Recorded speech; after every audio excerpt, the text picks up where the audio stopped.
Dolly Parton was savoring a rare moment of solitude as she wandered through the quiet streets of Pigeon Forge, her hometown.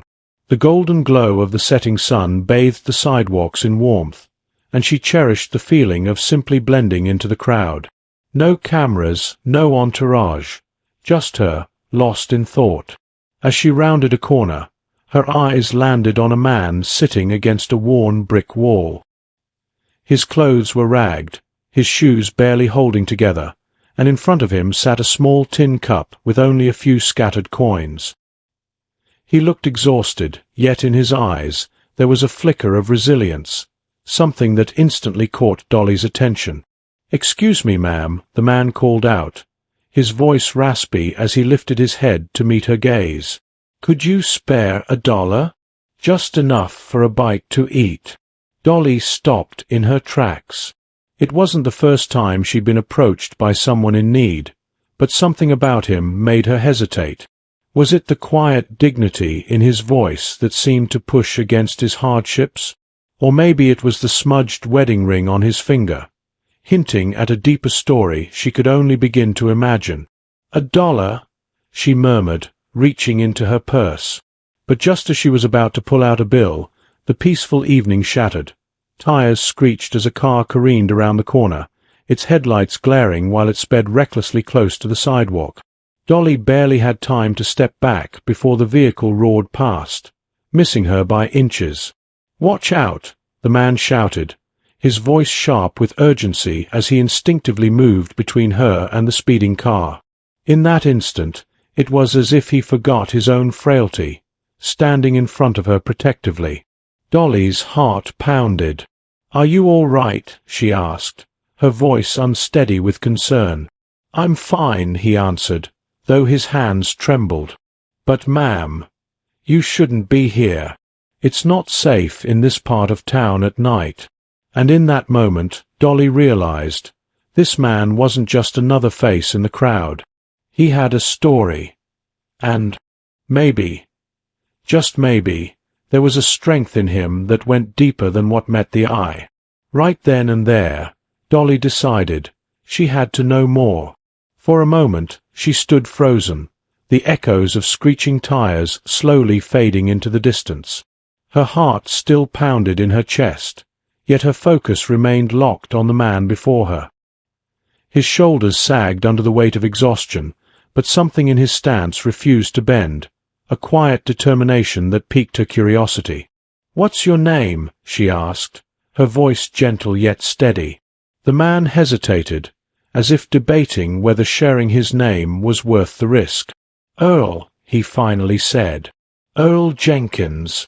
Dolly nodded, repeating the name in her mind. "Well, Earl, I'd say you just saved me from a nasty accident." "I appreciate that." Earl offered a small, faint smile, though it never quite reached his eyes. "Guess that's the least I could do, ma'am. Not like I got much else to offer." Her gaze drifted to the tin cup on the ground, the few scattered coins barely enough for a meal. But it was the tone in his voice, one of quiet resignation yet without bitterness, that stirred something deep inside her. Dolly understood what it felt like to have nothing, to feel invisible. "Earl, how did you end up here?" she asked gently, lowering herself slightly so she could look him in the eyes. He exhaled a long, weary sigh, his gaze dropping to the pavement. "Had a place out near Gatlinburg," he began, his voice laced with both pride and regret. "Wasn't much, but it was home. Then the fire came through. Took everything. My house, my tools, even my dog." He shook his head. "Been trying to get back on my feet ever since. But, well, here I am." Dolly's chest tightened. She remembered those fires, watching the news in horror as the flames tore through the land, leaving families displaced, lives shattered in an instant. But something told her Earl's story wasn't over yet. "And your family?" she pressed softly. Earl let out a dry chuckle, void of humor. "My wife passed a few years back. Cancer," he murmured. "My boy." He moved to Atlanta after college. Haven't seen him in years. He shrugged. Can't blame him. Wasn't exactly the best dad after his mama died.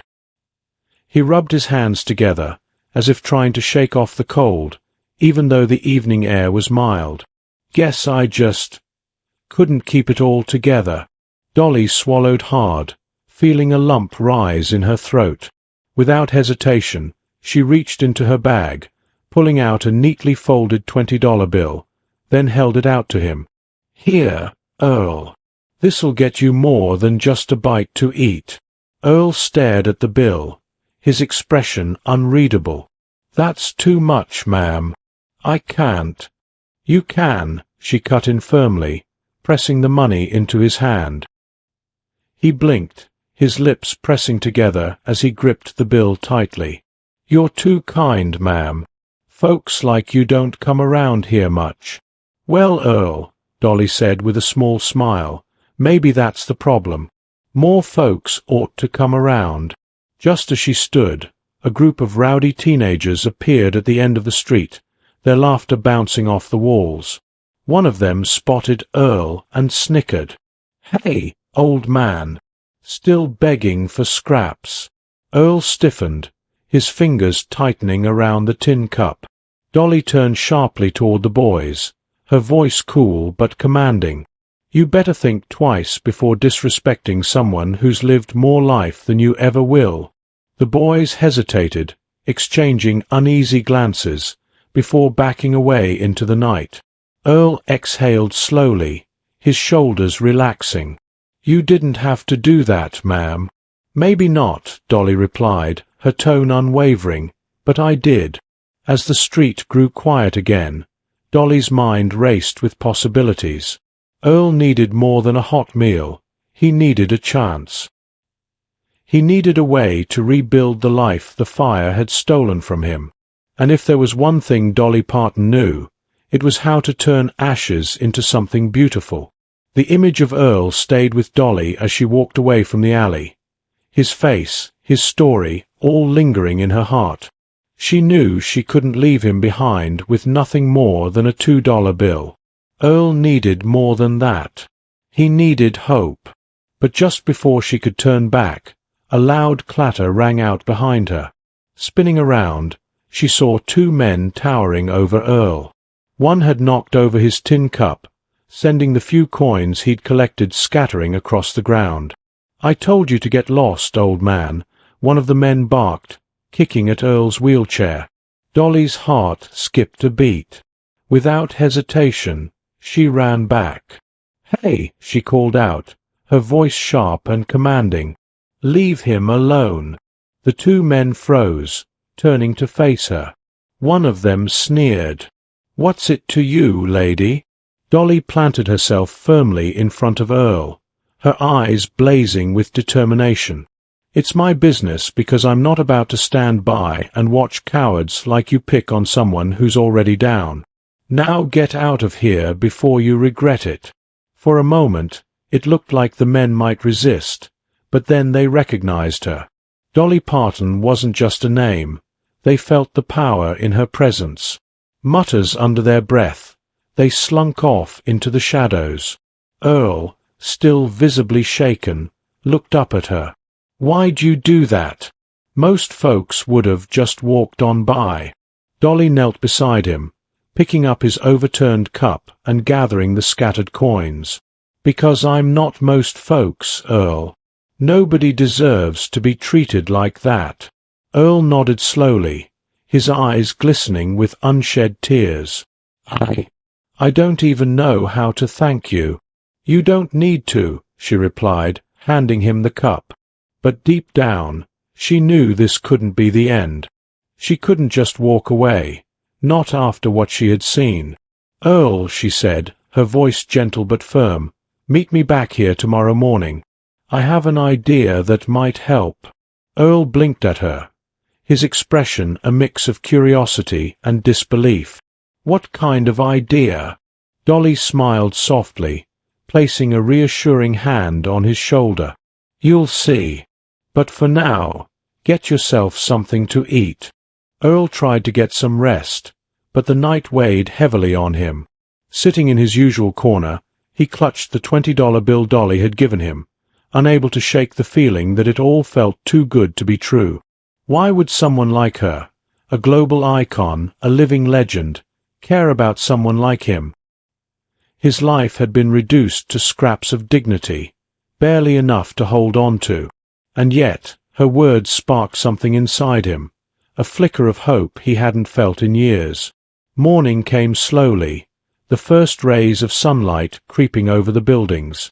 Earl hadn't slept. Instead, he spent the night replaying their conversation, wondering what kind of idea Dolly could possibly have. By the time the town began to stir, he was back in the alley, waiting. Then, as if on cue, Dolly appeared. Her unmistakable blonde hair caught the morning light, and she wasn't alone. Behind her was a sleek black SUV, its tinted windows glinting in the sun. Earl's heart sank. Was this some kind of publicity stunt? Cameras? Reporters? But as she approached, Dolly waved off the vehicle, signaling it to park further away. No cameras. No entourage. Just her. "You're here," she said, her warm smile telling him she had never doubted he would be. Earl nodded, the words caught in his throat. "I didn't sleep much either," she admitted, taking a seat on the low curb beside him. "I kept thinking about what you told me, about the fire, your family, everything you've lost." Earl looked down, his hands gripping the armrest of his wheelchair. "I didn't mean to dump all that on you.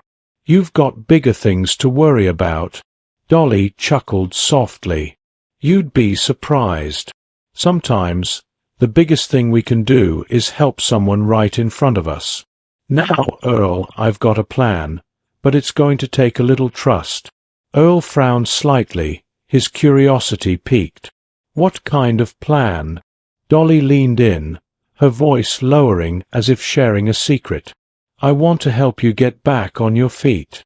But it's not just about money. I want to help you rebuild your life, your story, everything that fire tried to take from you." Earl blinked, the weight of her words sinking in. "Rebuild?" "Yes," she said, her tone resolute. "But first, I need to know one thing. Are you ready to fight for yourself? Because I can't do it alone." Earl's lips parted as if to respond, but before he could, a sudden voice interrupted. "Dolly, there you are." Earl turned to see a man stepping out of the SUV, dressed sharply in a tailored suit. He looked too official. "I thought we agreed. No surprises," the man said, his tone clipped. "We're on a tight schedule." Dolly stood, her expression calm but firm. "This is more important, Fred. The schedule can wait." The man, clearly frustrated, glanced at Earl. His scrutinizing gaze made Earl shift uncomfortably in his chair. "Who's this?" "This," Dolly said, her voice steady, "is someone who needs our help. And if you're not willing to be part of that, then maybe you shouldn't be here." Fred's jaw tightened, but he backed down. "Fine. But you're cutting it close," he muttered, retreating back to the SUV. Dolly turned to Earl, her eyes softening. "I've dealt with people like that my whole life. Don't let them get to you." Earl nodded, his chest tightening. For the first time in years, he felt like someone truly believed in him. "Now," Dolly said, clapping her hands lightly, "let's start with breakfast, and then we'll figure out the rest." As they began to head down the street, Earl couldn't shake the nagging feeling that things wouldn't be that simple. He had no idea what challenges lay ahead, but for the first time, he was ready to face them. As they walked, Dolly walked and Earl rolled his wheelchair. They drew curious stares from people passing by. Earl kept his head down, gripping the wheels of his chair nervously. It wasn't every day you saw Dolly Parton walking side by side with a homeless man, and he could feel the judgmental eyes of strangers burning into him. Dolly, however, seemed completely unbothered. She stopped at a small diner, its neon open sign flickering in the morning light. "Best pancakes in town," she said with a grin, holding the door open for Earl. Inside, the atmosphere was warm, the smell of coffee and syrup filling the air. But as they entered, the din of conversation quieted. People turned to look at them, at her, at him. Earl's face burned with shame. "A table for two, please," Dolly said cheerfully to the stunned hostess, who quickly recovered and led them to a corner booth. Dolly slid into her seat, gesturing for Earl to join her across the table. He hesitated for a moment, feeling painfully out of place, but her encouraging smile gave him the push he needed. The waitress approached, her eyes widening as she recognized Dolly. "Oh my God! You're Dolly Parton." Dolly laughed lightly. "That's what they tell me, but I'm just here for some pancakes, darling. And my friend here will have whatever he wants." The waitress's gaze shifted to Earl, and he shrank under her scrutiny. Just coffee," he mumbled. "Nonsense," Dolly said, flipping open the menu. "He'll have the full breakfast platter, eggs, bacon, hash browns, pancakes, and bring an extra side of biscuits." The waitress quickly scribbled down the order, still starstruck, and hurried off. Earl leaned forward, lowering his voice. "You don't have to do all this, ma'am. I don't belong here." Dolly's expression softened. "Earl, you belong wherever you choose to be. Don't let anyone tell you differently." Before he could respond, a man at a nearby table muttered loudly, "What's she doing with him?" Earl's shoulders tensed, and he looked away, but Dolly's eyes narrowed. She turned in her seat, fixing the man with a look so sharp it could cut steel. "Excuse me, sir," she said, her voice sweet but laced with steel. "Do you have something you'd like to say to me?" The man's face turned red, and he quickly buried his nose in his coffee cup. The room fell silent again, the weight of Dolly's words lingering in the air. "Some people," she muttered, shaking her head as she turned back to Earl. "Don't ever let them make you feel small." The food arrived shortly after, and as Earl took his first bite, it was as if the weight of the world lifted off his shoulders, if only for a moment. He hadn't had a proper meal in weeks, and the warmth of the food filled more than just his stomach. It gave him a flicker of hope. But just as he began to relax, the bell above the diner door jingled, and two men in suits walked in. Earl froze. He recognized them immediately. They were from the shelter he'd been forced to leave after the fire, and they weren't exactly known for their kindness. "Earl Jenkins," one of them said loudly, scanning the room until his eyes landed on him. "We've been looking for you." Earl's fork froze mid-air, the warmth of the pancakes forgotten, as his eyes locked on the two men. Their tailored suits and clipped voices stood in stark contrast to the casual diner atmosphere, making their presence feel more like an interrogation than a coincidence. Dolly immediately sensed his unease. "Earl," she said softly, leaning closer. "Who are they?" He swallowed hard, his voice barely above a whisper. "They're from the shelter I stayed at after the fire. They weren't exactly helpful."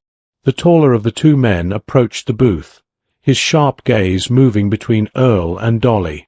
"Mr. Jenkins," he said, his tone cold and authoritative, "we need to have a word."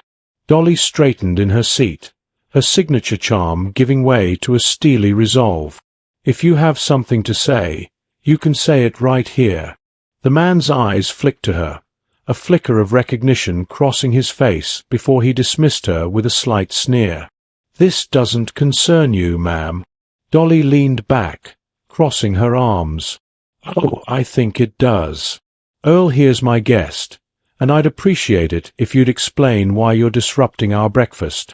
The second man, shorter and visibly nervous, stepped forward.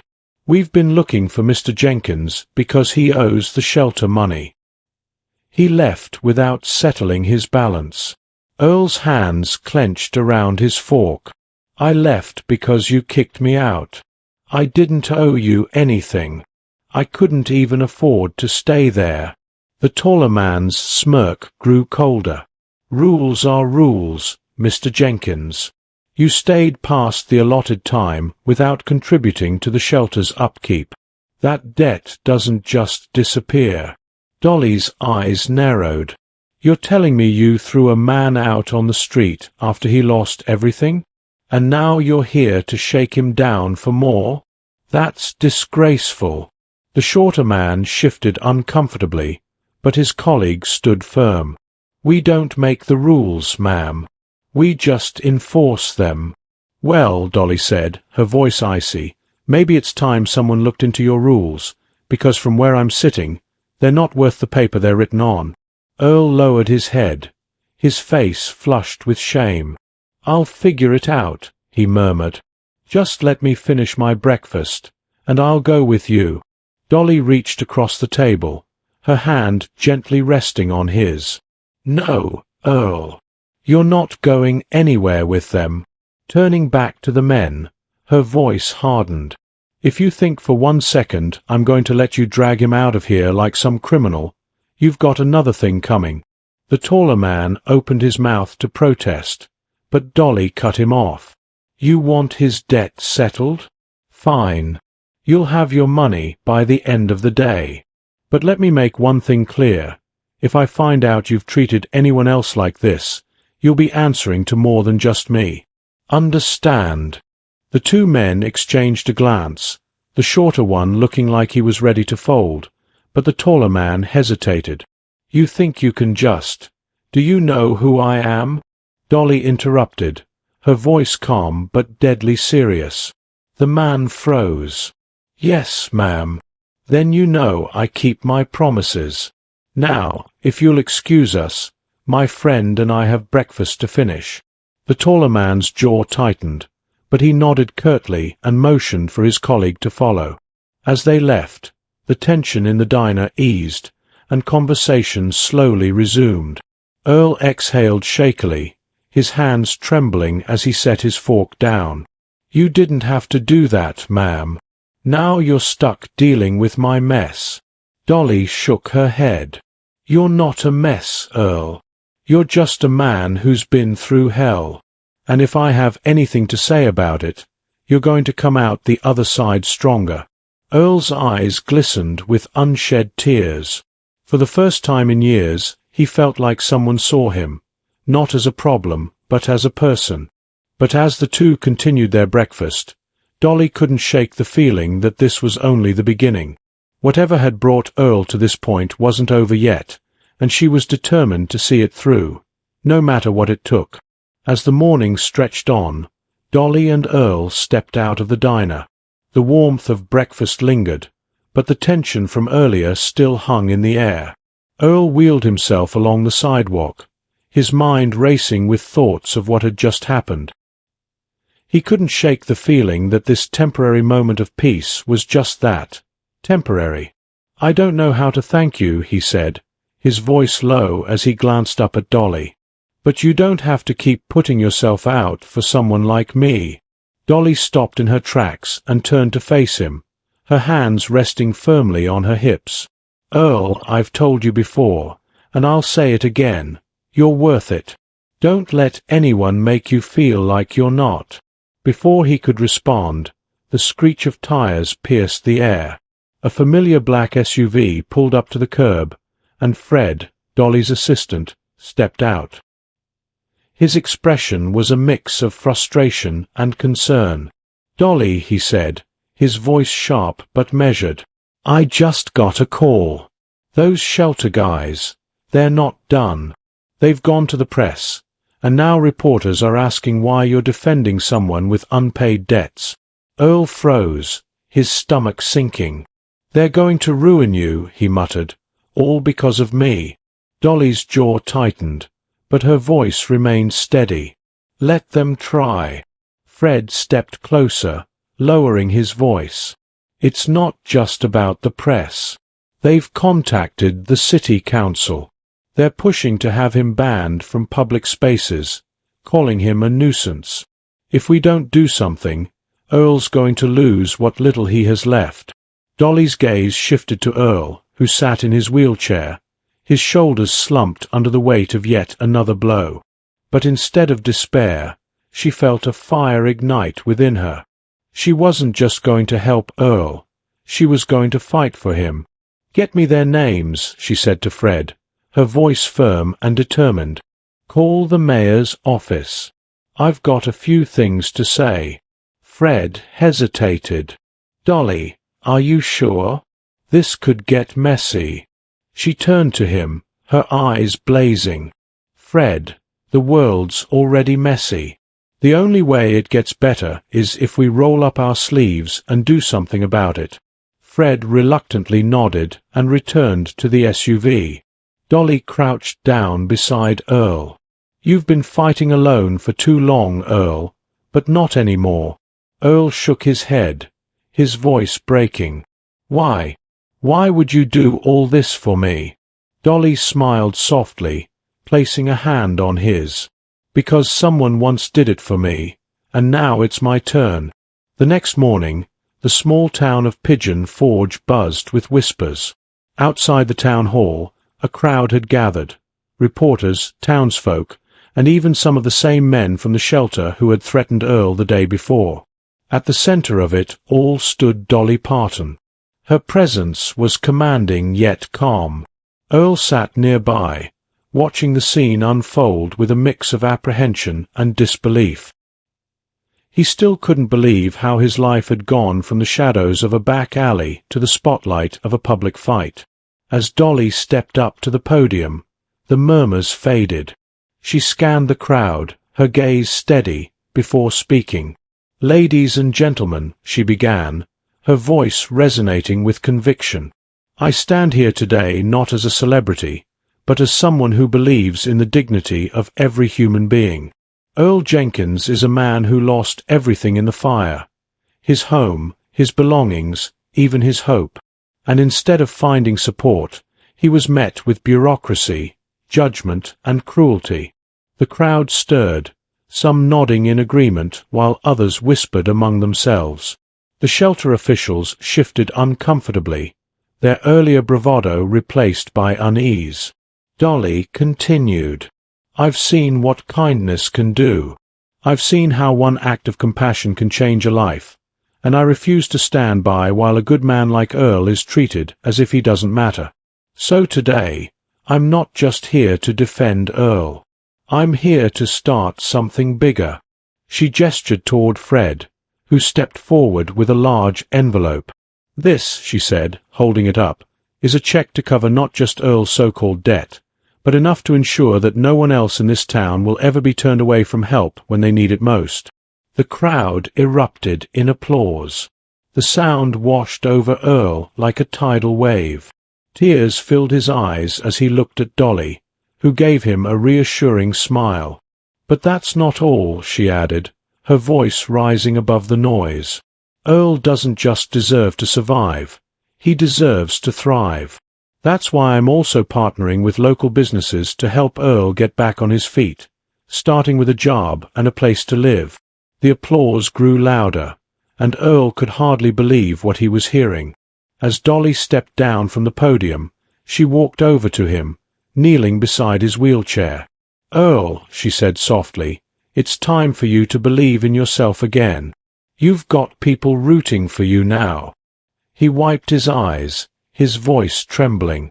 "I don't know what to say." "You don't have to say anything," she replied, squeezing his hand. "Just promise me you'll take this chance and run with it." The rest of the day passed in a blur. Reporters interviewed Dolly and Earl, local businesses pledged their support, and for the first time in years, Earl felt like he had a future worth looking forward to. That evening, as the sun dipped below the horizon, Earl sat in his new apartment, staring out the window. On the table beside him was a photo Dolly had given him, a simple picture of the two of them outside the diner. Beneath it, she had written in her unmistakable handwriting, "To new beginnings. Keep the faith." and for the first time in a long time, Earl allowed himself to smile. If this story moved you, don't wait. Reach out to someone who needs help today. Together, we can make the world a little brighter. Don't forget to like, share, and subscribe for more stories that inspire and remind us of the power of kindness. See you next time.